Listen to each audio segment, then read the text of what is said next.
Hey, everybody, this is the Tax Lady, and this is our hour to talk taxes. And, you know, you only have like 3 days left till the end of 2013, so you can affect a positive change on your tax return. So listen up, because we're going to give you some last-minute tips and some things to look out for in 2014, which, like I said, is only a couple days away. And joining the studio with me is Christopher Fabian. Hey, Chris. Hello, Esther.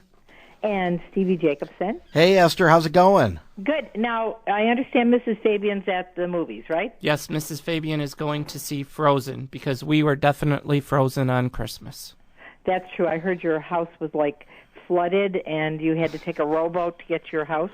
Yeah, pretty much so. And then shoveling the 3 inches of ice off the driveway was fun too. So Chris had his own little moat going there. He could have defended his castle against people trying to come after him. Well, now you know that if you suffered a casualty loss, then and it exceeds 10% of your adjusted gross income, you're able to take that as a casualty loss deduction. Does mental damage count? No, pain and suffering does not count. Well, yeah, because I was going to say Chris went through a lot of pain and suffering when he had to shovel that ice out later on. My arms hurt. No. That is true. But anyway, we wanted to talk about, from MSN Money, they had something, 10 tax traps to watch out for 2014. The first thing was get ready to wait next year, because the IRS isn't really opening its doors for electronic filing till when? Until January 31st. Right. Now, does that mean people have to wait to prepare their taxes? No, people can get them prepared at any of our offices as soon as they get their W-2s. So we can actually have everything standing by, ready to go, so that you're the first one to get filed. Right, that's right. Because if you wait until the 31st, then there's going to be such a glut of people that it's not going to work out for you, and your refund will be held up even later. So one of the good things when you use EG Tax is our offices are open. We have the software, but we can't physically send it until the 31st, but you'll be the first one in line, right? Most definitely. We'll get you ready to go, get it all done, so it's there on the day the IRS says go. I'm Esther Gilius, the Tax Lady, 8030930, 8030930, star 930 on the cell phone. And who's first, Chris or James? Christine in Tonawanda is. All right. Hey, Christine, how can we help you? Hello. I have a question about RMDs. I have 3 annuities, and they total like $7,800. And I told 2 of the companies not to take out any of my monies, that I was going to take them out from the third one. Okay. Well, the third one only gave me a distribution from that account. Okay. But I did take out an extra amount of money from that account to deplete it a little bit. Does that count as my RMD? All right, RMD? so here's the thing. What is the total amount of your IRAs and 401ks that you haven't taken out that you have to do a required minimum distribution on? What's the total amount? About $11,000. All right. So your divisor this is the first year you're doing it, right? Yes. So your divisor is 27.4. Does anybody got a calculator with them? We're on it right now. 3, It's not that much money. Yeah. So, well, give us an answer here, guys. 11,000 divided by Oh my 27. gosh. Hey, we're got slow a in shoes math. off. It's the new math. It's You've got a shoes $402. How much is it, Chris? $402. Yeah. So did you take out more than $402? Oh, yes. Well, then Okay. So as long as you have it's actually $401.45. So as long as you have $400 taken out of your collective plans that require a minimum distribution, you won't be penalized. I don't know if you understand. My RMD was $11,000. Oh, okay. Not no. your How total. Much was the No. total? My How much RMD was the was total amount $11,000. in all the plans? Right. And I took out everything, but the one company, the main company, only took out the RMD for that one account. Okay. Will you please give me the total as of December 31st of 2012 in those accounts? Roughly. You mean how much money I Yes. How much money was in all those accounts as of last December on the last day of the year? Oh, my. 200? $200,000? At least, yeah. Okay, was it more than 200,000? I think it's probably if the minimum is supposed to be 11,000, you're looking about $300,000. So how much did you get then out of that one account? 5626. All right, so you have till the end of the year to take out the rest of your money, and you can call that same financial advisor that gave you the money and have the balance of the funds withdrawn from there.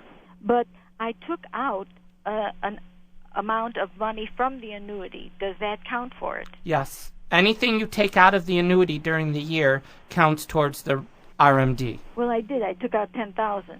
Oh, then. All right, so you've taken out more than $11,000 out of all of your accounts that have to have the withdrawals, correct? Mm-hmm. Yes. All right, so you're good to go, Christine. Oh, thank you. Not to mention how in the first year of your required minimum distribution, you have till April the 1st of the next year. I know, but then that would have to go for that year, and that would equal too much money. Okay, but if you didn't take out as much as you needed to, you have till April the 1st to take out the rest of it. Then you could take out the rest of the distribution the next year. So you won't have a problem. But you're okay anyway. Oh, thank you very much. Take care, and God be with you. All right, God be with you, too. I'm Esther Golias, the tax lady from EG Tax, 8030930, 8030930, star 930 on a cell phone, and we'd love to hear what you have to say. Remember, we only have like 4 days before the end of the year, and there's certain things that you can do to reduce your tax liability by April the 15th of this year, and one of which would be creating itemized deductions. And the easiest way to do that is cleaning out your closet and giving to charity, right? That's right, absolutely. But make sure that when you go and donate those clothes to the Goodwill or the Salvation Army or your church, that you get an itemized, detailed receipt from them showing what you've donated, or at least make a list and then have them sign the list and get you a receipt. And a picture really helps too. Absolutely. You know, so you make a list of what you think the fair market value is, and if you want, you can go to the Salvation Army website, and they'll give you an average of what things are worth. The things should be in good value, and you have to save that list. But it's a great way to save money if you're an itemizing taxpayer by creating your own deduction this time of year. Definitely. I mean, whatever your plan. Like I just heard an ad today on the radio. Hey, it's not too late to donate to us. You got to the year end if you're planning. You know, you still can do a cash donation now. That's right. You can write that check on December the 31st. As long as that check is written and postmarked, you're good to go. Yep. Pay your last. Make sure you do that. Pay your last state estimate before December 31st. That's another good tip. Okay, I'm Esther Golias, the tax lady. We're going to take a short break. We're joined on the other side with James, and your calls 8030930, 8030930, star 930 on a cell phone. Talk to you on the other side.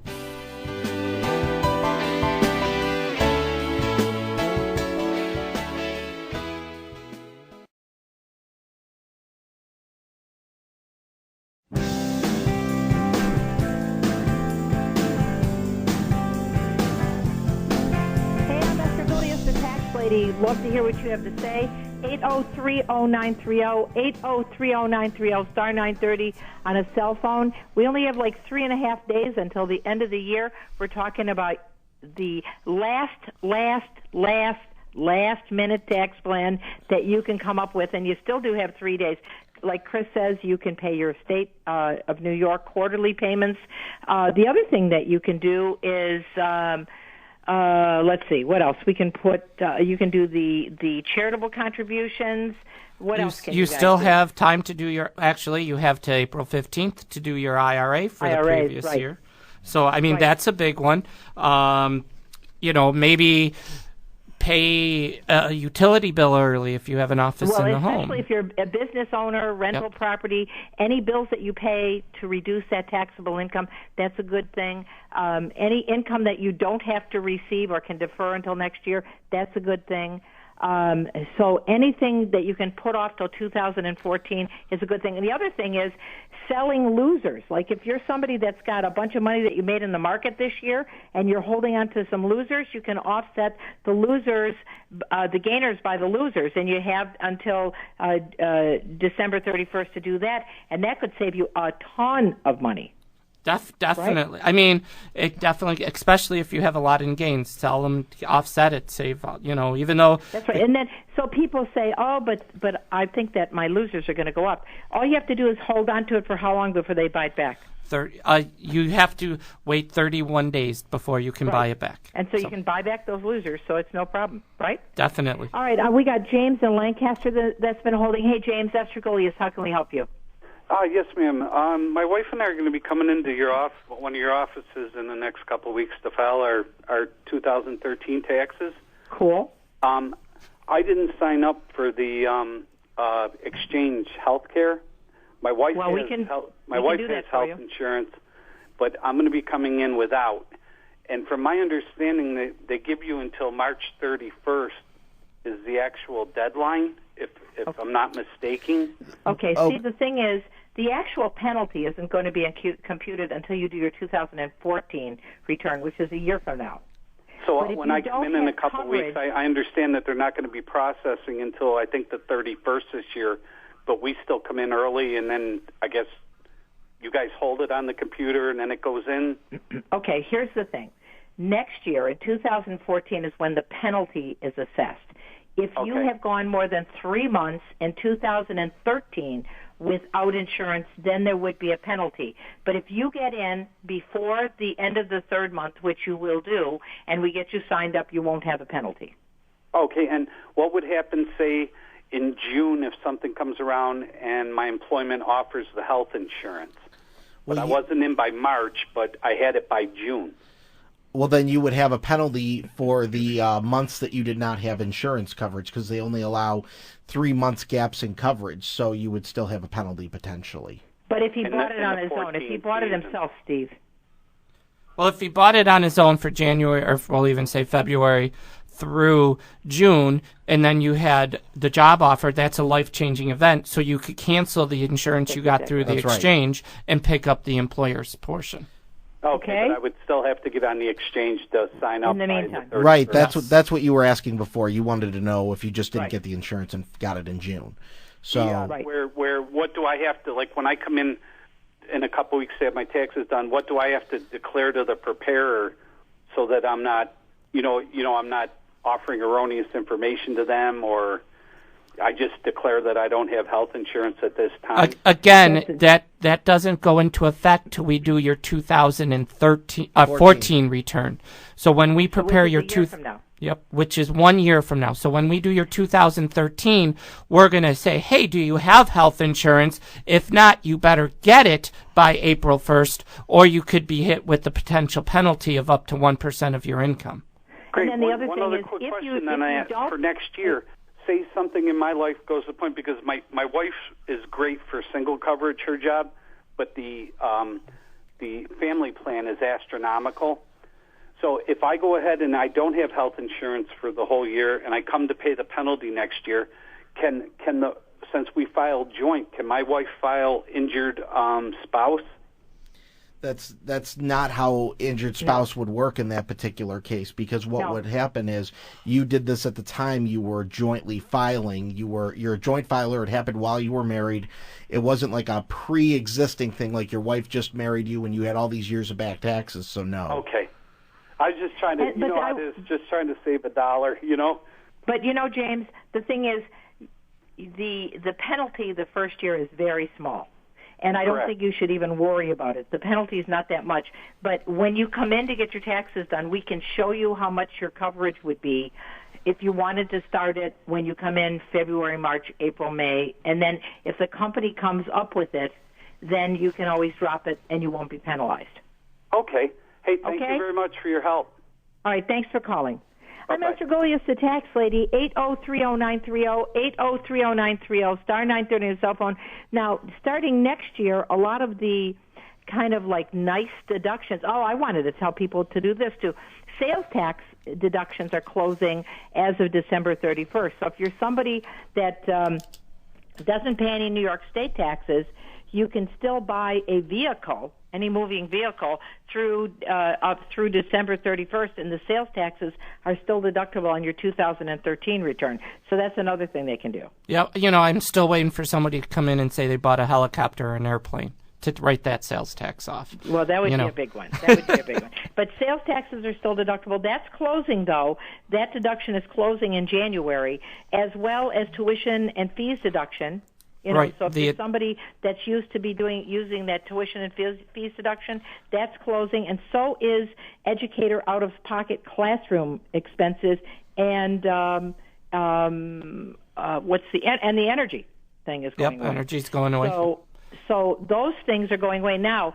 As far as we know, they're not going to be back in the law in 2014, but they're kind of like hot potatoes, so they very well may be in the law next year, and we'll keep you posted. Most definitely. Right? Okay, the other thing people have to watch out for is those surcharges, right? So Steve, what is the surcharge and who pays it, and how can you get rid of that surcharge by planning? There are two surcharges out there. The first one is what I like to call the investment sales tax, and that's when you make over $200,000 if you're a single person, or if you're a married couple, $250,000, and any investments from interest, dividends, stock gains, net profits on rental properties, those are subject to an additional 3.8% tax. The other one is a Medicare surtax, where what happens is you actually pay 0.9% more in Medicare taxes on wages above $200,000 if you're single, or $250,000 if you're a married couple. And how to avoid that? Well, tax planning, it's very simple. I actually dealt with a person last year who never had a retirement plan, and he made like $300,000 a year. And I said, what are you doing? First of all, you should be putting into your IRA this year, because he was not covered under a retirement plan. And then second of all, I said, with the Affordable Care Act coming out, both you and your wife should be maximizing your 401k and her 403b contributions. And he said, oh, I never really knew about that, and I didn't know how I could save. But that's going to actually get him below that threshold to where he won't pay those penalties. And then also, if somebody's sitting there with a great big capital gain, like their broker might have sold a bunch of stock, $200,000-$300,000 worth of stock. Yep. And you're going to be taxed on the gain. But if you have losers, now's the time. Pick up the losers, and you'll have much less on that 2013 tax return to pay the surcharge at. Absolutely. Right? And then the other thing is trusts this year. People that have trusts, and they put it in a irrevocable trust, and because they want to avoid probate and things of that nature, they're going to be hit with a 3.8% surcharge if the value of their trust goes over $11,950. Yeah, and that's hardly anything. And that's hardly anything. That's right. So, that's something you want to think about again, if you can get rid of some of those capital gains or do some tax planning, because that 3.8% on top of your $11,950, it's unbelievable. Right? I'm Esther Galias, the tax lady, 8030930, 8030930, star 930 on a cell phone. We got Richard from Buffalo holding. Hey, Richard, how can we help you? Happy New Year, Esther. Same to you. Okay, great program. This is in regards for someone born August 9th, 1942. Could you give me the options for when they have to take out their minimum distribution? Does it have to be this year, or can it go into next year? Okay, why don't you guys explain to them when you turn 70 and a half? Okay, well, this person turned 70 and a half in 2013. Okay? Right. So they have the option of taking the required minimum distribution this year, or they can wait till April 1st of the following year, so by 2014 take the minimum distribution out, and then if they do that, they would have to then take out by the end of 2014 the 2014 minimum distribution. So there's some tax planning that has to be done the year you turn 70 and a half to say, is my income going to be higher this year, or is it going to be higher next year? What's the best advantage for me to take a double distribution or to take it over the 2 years? So you either take it one this year or next year you double dip. Double dip it. Okay, right. That's great. And for people filing a joint return, and both of them have an IRA, you have to take minimum from each one. You can't, for instance, take a double hit out of one to cover the other. Is that true? No, I mean everybody stands alone. In other words, stands alone. Your RMD is for your investments, for your IRAs, 401ks. Your wife's RMD is when she turns 70 and a half. So you could have married somebody that you're robbing the cradle. She's 30 years younger than you. She doesn't have an RMD. You have an RMD. Right. And you're probably happy you're still alive. Oh, yeah. Well, thank you very much. A great You're program. very welcome, Richard. Okay, have a great New Year's. All right, we're going to go back to the phones quickly to Mike on a cell. Hey, Mike, how can we help you? And this has got to be a quick call. It's Mark in Cheektowaga we got. Oh, Mark in Cheektowaga, sorry. Hey, Mark? Hello. Hi, Hello? can we help you? Yes, I want to know, my father hasn't filed taxes in about 8 years. What do I do? He's been retired for 20. So what do I do about this? What's my procedure? Okay, well, first of all, he may not have to file for those years depending on his income. The first thing I would do is call us on Monday, and we can make an appointment. You bring everything he has coming in, and we could let you know what returns need to be done, if any. Okay, he's a real private person, and I don't have any kind of paperwork according to this through the IRS. Who do I contact to get? All right, have they been writing him letters? To tell you the truth, he's been just intercepting. I tell you the truth, I really don't know. Like I said, he's a real private person. So how old? He's how old? 78. All right, and his wife has passed on? Yes. All right, and he probably is living on Social Security, right? Social Security and a pension, yes. How big is his pension? What do you think? Couple hundred a month, 300 a month? No, his pension's probably around $1,100 a month, something like that. Okay, well, Mark, we got to put you on hold and take you back after the break. We got to break for news.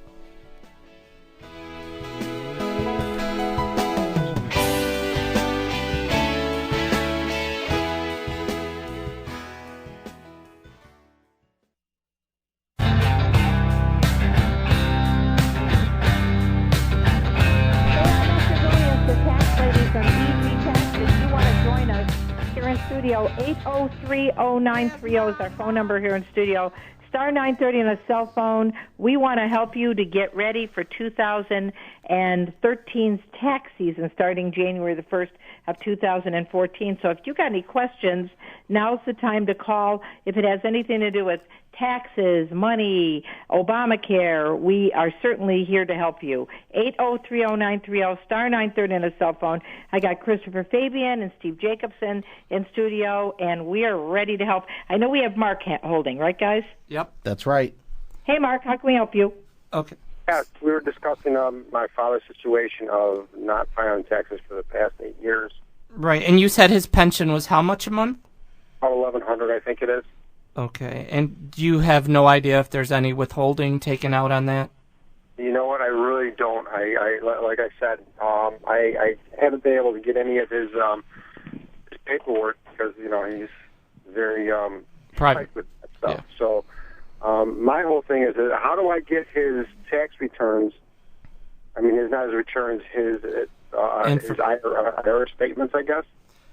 Okay. Well, first of all, if he isn't getting letters from the IRS, and it sounds like he's not, then I have to believe that the income is just under the minimum filing requirement because he's got a standard deduction and a deduction for being over 65 and a personal exemption, which puts him right around the $11,000 figure. So if he's getting something around $1,000 a month, that puts him at $12,000. That would mean that he'd have a very small liability, if nothing at all. And if they're not writing him, my assumption would be that he doesn't owe anything, or maybe he's having something withheld. Now, have you addressed it with him at all, Mark? Yeah, but he gets really ordinary on that. So that's it's a touchy subject. He's just a very personal person about his finances. And without a power of attorney or without him cooperating, then there's really nothing you can do. You have to just let the IRS, if they're sending him letters, the letters get strong enough that if he really does have taxable income, and I'm talking from his pension, not from Social Security, then they would write him a letter, and quite frankly, they would seize his bank account. So I got to believe he's got less taxable income than you think. Oh, would you guys agree with that? If they haven't sent anything by now, I would agree totally. Okay, beautiful. So I guess I would, Mark. I guess I would just chill out. All right, my worries aren't there then. Okay, I'm just worrying about something that shouldn't be there. Okay. Real, I mean, because I'm going to tell you, the liability would be so small. We're talking like $100 a year. So, but this one thing I know: if they have proof that he has income over the minimum filing requirement, they would have been hounding him by now. Okay. So since they haven't been, or he hasn't mentioned it, and they aren't seizing his bank accounts, I don't think there's anything you can do. Okay, sounds good to me then. I'll just sit and wait, that's all. Okay. I'm Esther Golias, the tax lady from EG Tax. 8030930, 8030930, star 930 on the cell phone. We're talking about year end. We got like 3.5 days left before the end of the year when you can do something, and some things you should look out for. Obviously, number 4, sign up for medical insurance, and obviously with Obamacare coming into effect as of the beginning of October, when you could sign up. January the 1st, it's the law of the land, the Affordable Care Act. If you need help, we can help you. Right, guys? We've signed up a great deal of people so far, and I got to tell you that one day that the deadline was on, I mean, I think I did 6 of them that day, and I know Chris did several. I think we did 20 ourselves at just our one office. So, I mean, we know what we're doing. We can help you, and it's no cost. So, I mean, it's free. So if you need help, we want to help you. And people say, well, why would you want to help people? Well, first of all, we have to tell people if starting next year, the penalty comes into effect. I do not want to be the person that says to somebody, you owe a penalty for failure to have health insurance. I'd rather be somebody who says, see, we helped you to get health insurance and everything's good and there's no penalty, because I don't want to tell somebody that they owe a penalty for something they didn't know about. We want to help you. And so you can call us at 632-7886. You can go to our website at egtax.com, and we're there to help you sign up for New York State of Health, right? That's right. We don't use the federal website for health insurance. New York has their own. That's one of the most important things to remember. So when you hear all the time, oh, the website's crashing, that's the federal website. New York State. New York State only seems to crash around the lunch hour there. That's about it. All right, if you have any questions, 8030930, 8030930, star 930 on the cell phone. We have Dolores from North Boston holding. Hey, Dolores. Good morning. No, it's afternoon. Afternoon. Merry Christmas, everyone. Whatever. And we still have until the Feast of the Epiphany, remember. That's still true. Christmas. I'm just sending out my Christmas cards. I wonder if you can help me regarding a couple of things. The AMT, when it's activated, because of my RMD and the income, what have you, when does the AMT kick in relative to me retired? Okay, so are you a married lady? No. So you're a single person. All right. The alternative minimum tax is AMT, and the RMD is required minimum distribution. So thank you for that clarification. If you are somebody that has large itemized deductions and your income, I think it's 57.6. What's the exclusion, guys? Right, that's what I'm thinking for single. It is off the top of my head. All right. So if your income exceeds, not including Social Security, around $58,000, and you have large itemized deductions, then they will make you compute your tax liability using an alternative method. Does that sound like your situation? I'm not quite sure. I do have Social Security. I am working and have health care. Social Security. Is your income without Social Security over $57,000? No, with Social Security it isn't. No, without Social Security, is it over $57,000? No. How much is your pension? Which pension? Whichever, your collective pensions, not including Social Security. I think there's somewhere around 24. All right, and then the rest of your income from Social Security, right? Pardon? and the rest of your income's from Social Security. No, then I have an employer because I'm working part-time. And that's approximately how much? That's about $7,000 a year. All right, so you're at $27,000 plus your Social Security, right? No, actually, my RMD pops it up to about $56,000. Your RMD is 23. All right, so you have to take out your RMD as well, right? Yes. And that brings it to how much? About $56,000. All right, and your Social Security is what, $1,200, $1,300 a month? Yeah. Yes. Okay. So her Social Security is going to be 85% taxable. Do you itemize your deductions, or do you take the standard deduction? This year, I don't know what I'm going to do. I'm not sure. I'm going to have to come in and see you with this stuff. All right, but it sounds to me like you're somebody that normally does a standard deduction, so it doesn't sound like after the exclusion that you're going to have any alternative minimum tax, so you should be absolutely fine. Well, could I do contributions? Isn't this the last year before the end of the year? For example, I want to give to different tax-free. You could do your minimum distribution can go directly to the charity. Yes, that ends December 31st. Right. So is there somebody that you want? So is there somebody that you wanted to give a large contribution to, Dolores? Yes. I wanted to give it to the Scouts. My son happens to be the president. This is his last year. All right. So how much did you want to give to the Scouts? Well, I was thinking about $5,000. All right. And your RMD is how much? The RMD I've taken out this year is $2,600. No, $1,000. Okay. So you've already done your RMD. Yeah, I did one, and they did 16, and they held 5. I don't know why they did that. I think they did a 10 and a 5. 10 on. All right, but in order to do what you wanted to do, where you wanted to roll money over from your pension plan over to a charity, that would have had to been a direct rollover. Okay, so it's too late since you've already taken the money. It's supposed to come in and be written. $10,000 is supposed to be written on Monday. Oh, so it wasn't done yet? No. 16 great. So already was done.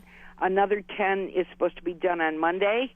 Well, that's great. So you can actually call your broker and tell them to give 5 to the Cub Scouts or Boy Scouts, and then only 5 will be taxable to you, and 5 will go as a direct rollover to them, and it won't be taxable at all. And that still counts as a 5. Your RMD. Right. It still counts. That's right. Oh, bless you people for all you do for us. Oh, thanks, Dolores. Thank you. Have a happy New Year. You as well. Thank you. Thank you, dear. I'm Esther Goliath, the tax lady, 803-0930, 803-0930, star 930 on a cell phone, and that really is a great way to tax plan, isn't it? I mean, number one, it could potentially help you on your taxable Social Security, right? Definitely. And the AMT is $51,900. 51.9. Yep, we looked it up too. Yep, 51.9 for a single. So, but it doesn't sound like if she doesn't have, basically the RMD is when they make you pay a minimum tax because you have such large write-offs. Right. In her situation, she probably doesn't. But it was a great Definitely. We're going to take a quick break. On the other side, 803-0930, 803-0930, star 930 on the cell phone. I'm Esther Goliath from EG Tax with Christopher Fabian and Steve Jacobson. We will see you on the other side.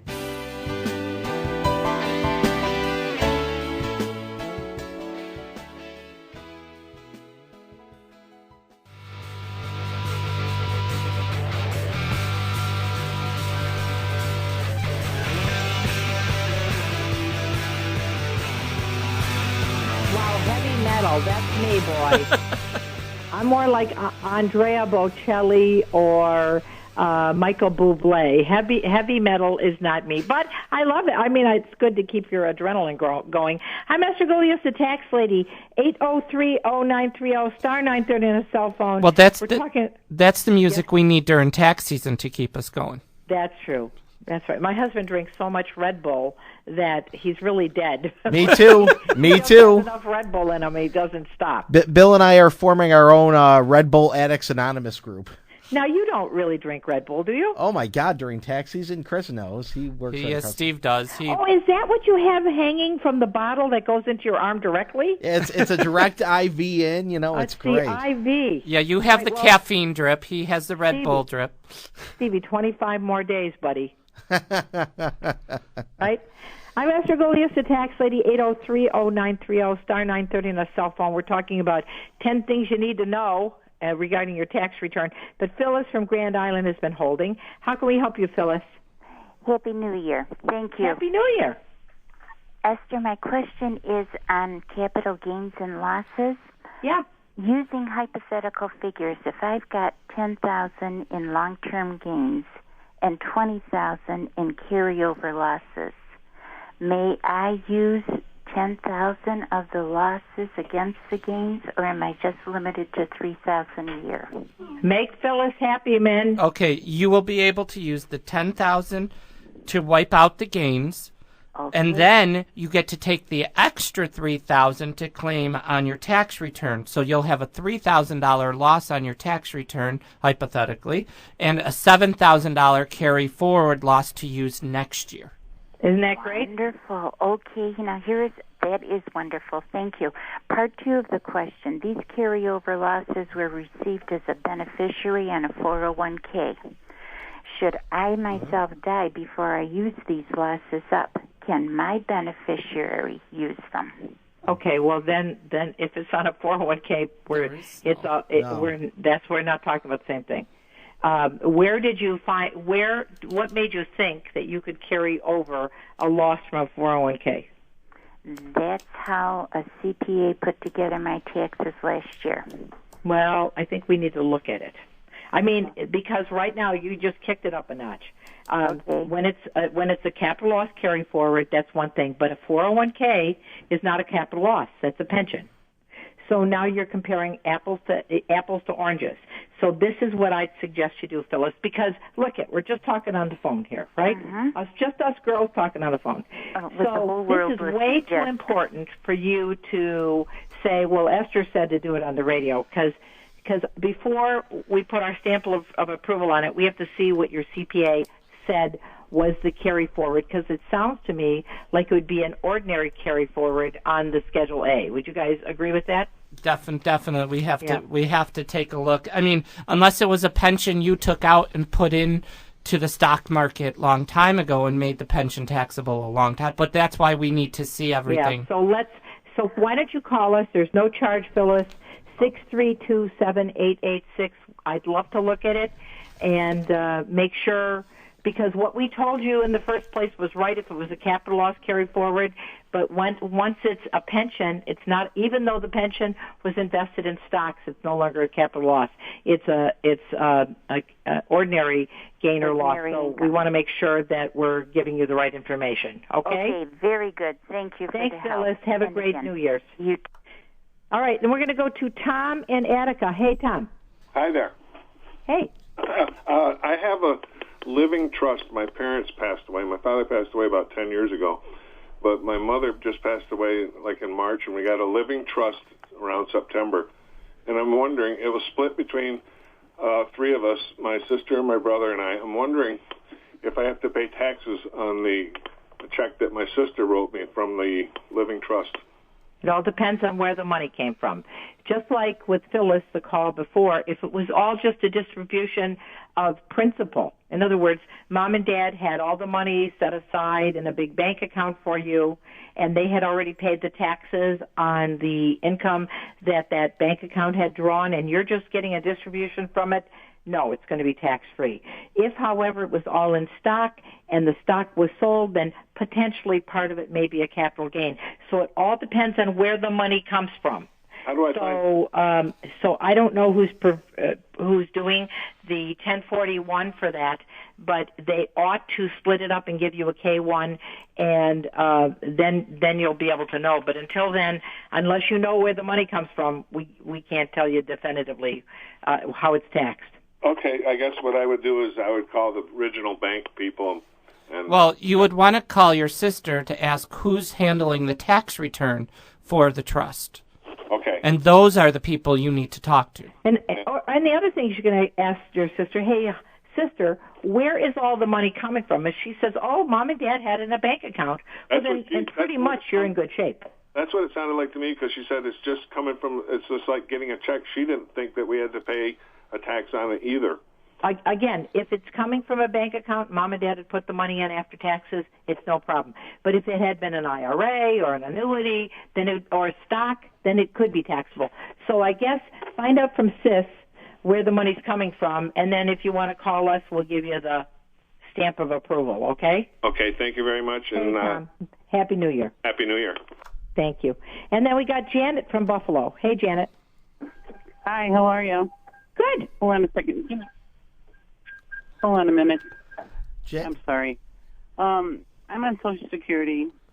I don't get much, maybe $12,000, $13,000 a year. I take some money from mutual funds, which comes to about $7,000 a year because $12,000 is not much to live on. I have a lot of doctor bills and prescription bills and that, and I can't claim anything, and I'm really upset about this. I don't have a job or anything, but you know. Okay, so Janet, you have stocks, right? Pardon me? You have stocks. My husband had mutual funds. Okay, that's stock, and you sell about $7,000 a year in mutual funds, right? Right. Well, even if you're a single lady, you're single, right? Yeah, I'm widowed, yes. All right. So as a single person, you have a standard deduction and a personal exemption, which is more than $7,000. So you're not going to pay any income tax. So right, I know you pay that. zero. So there's nothing to write off against. That's because zero is the best answer. You don't pay any taxes. I know, but like before when we used to claim. When we had, more income, we were claiming the medical and all that. But now, right, and that was to get your tax liability down. But you don't pay a tax liability. You pay zero. So we can't get you below zero. Zero is the best answer. So you don't pay taxes. So you can't deduct anything. All right. And just like I said, $12,000 doesn't go too far in today's day. And actually, Janet, if they're mutual funds, that's stocks. If you need the money, you probably can take out even more money because you're only going to be counting the gain as income. And with the tax bracket you're in, there would be no tax. So if you need more money, come in, let us do tax planning and help you out because you could be you could have so much more money a year if you need it. Right, because it is based on the gain. But you're still not going to pay any taxes until you come up to the minimum, to the standard deduction plus personal exemption, and that would be on the gain. So you'd be surprised what you could take out, and you'd still pay no taxes. I know, but see, the more money I would take out, then it would raise the income part of it, and then ethics and all that. You're only taxed on the gain part, like Chris was saying, and so you'd be surprised you could take more money out. The thing is, don't sit in the dark. Call us. There's no charge. So call us. We'll help you. I will. In fact, I will step in when I get all my paperwork done. All right. Thanks, Janet. Bye-bye. And then we got Mary quickly from Clarence. Mary? Hey, Mary. Hi. Esther, I just wanted to say thanks for the show, and I got a great question for you. Yes. My husband never took the deduction for our, when we paid the mortgage. Huh. Okay. Yeah, that's what I said. What? So how far can we go back? It's been 25 years. Well, the statute is 3 years, so probably 2010, 11, and 12. Right, and so if your mortgage is almost paid for, there's nothing to amend for, and so that's one of the reasons why when you have somebody professional prepare your return, you don't shoot yourself in the foot. One would hope. So. It sounds like there's nothing much you can do. Gosh, and here Bill's been doing our returns for over 10 years. Okay, but you see, if you can't itemize, if the standard deduction is better, I mean, at this point in time... Oh, I see. If I don't do the long That's right. form. If the standard deduction is better than your itemized return, then that's the best you can do. Not everybody that pays a house payment can itemize because the standard deduction is high enough that, and if your house payment is low enough, that it doesn't benefit you. Right. Okay. I gotcha. So in other words, I did fine with the short form. Yes. That's right. But the best thing to do is to ask him exactly how it all worked out, okay? Okay, so Thanks, just when Mary. we come in to do our taxes, just Yep. I'll let him know that we need just 3 say to years. him, how did it all shake out so he can tell you, okay? Okay, sounds good. All right. Thanks, Mary. Happy New Year. I'm Esther Gilius, the tax lady. If you need any tax help starting January the 20th, our branch offices will be open. The IRS, you may hear from the news, is not officially open for electronic filing till the 31st. We can prepare returns starting on the 20th. In the meantime, if you're ready before then, our corporate office can prepare all of your tax returns. If you need help with Obamacare, we're there, right, guys? Absolutely. And we'll help you to sign up for Obamacare. If you need tax planning, we still got a couple days to reduce that tax liability. But I'm going to tell you, if you have any questions, pick up the phone, 632-7886. We're there to help you. Go to our website at egtax.com. Until next Saturday, I'm Esther Gilius, the tax lady, with Christopher Fabian, Steve Jacobson, and Tiffany Fabian, who's in the show right now. And we have a wonderful New Year's, and we thank you for everything you've done for us and with us. And we wish you the best of New Year's. And we'll talk to you next week. Bye-bye.